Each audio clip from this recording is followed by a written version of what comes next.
যাক, একটা কথাটা শুনে ভালো লাগলো। কি হবে এর বাস্তবায়ন হবে কিনা এটা জানি না। কিন্তু কাতারের এই মনোভাবটাকে স্যালুট জানাতে হবে। কাতার বলছে নেতানিয়াহুকে শাস্তি পেতেই হবে।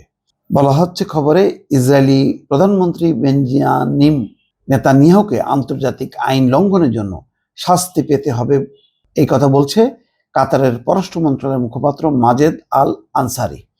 ইসরায়েলের সাম্প্রতিক কর্মকাণ্ডের তীব্র নিন্দা করেন তিনি। গত সপ্তাহে দোহায় ইসরায়েলি হামলায় হামাসের 5 সদস্য নিহত হওয়ার প্রসঙ্গে নেতানিয়াহু একে একটি বার্তা হিসেবে মন্তব্য করলে এই প্রতিক্রিয়া দেখায় কাতার।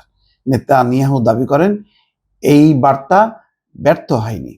কাতারের মুখপাত্র দোহায় এক সংবাদ সম্মেলনে বলেন, ইসরায়েলি প্রধানমন্ত্রীর সেই প্রবণতার সঙ্গে আমরা অভ্যস্ত, যেখানে তিনি প্রতিটি ব্যর্থতার পর নিজের বেপরোয়া নীতিকে ঢাকতে এবং যৌক্তিক করতে চেষ্টা চালান। আমরা একটা বার্তা দিতে চাই, আন্তর্জাতিক আইন লঙ্ঘনের কারণে তাকে শাস্তি পেতে হবে। যাক, এই মনোভাবে যদি কাতার অটল থাকে তাহলে একটু কাবু হতে পারে ইসরায়েল।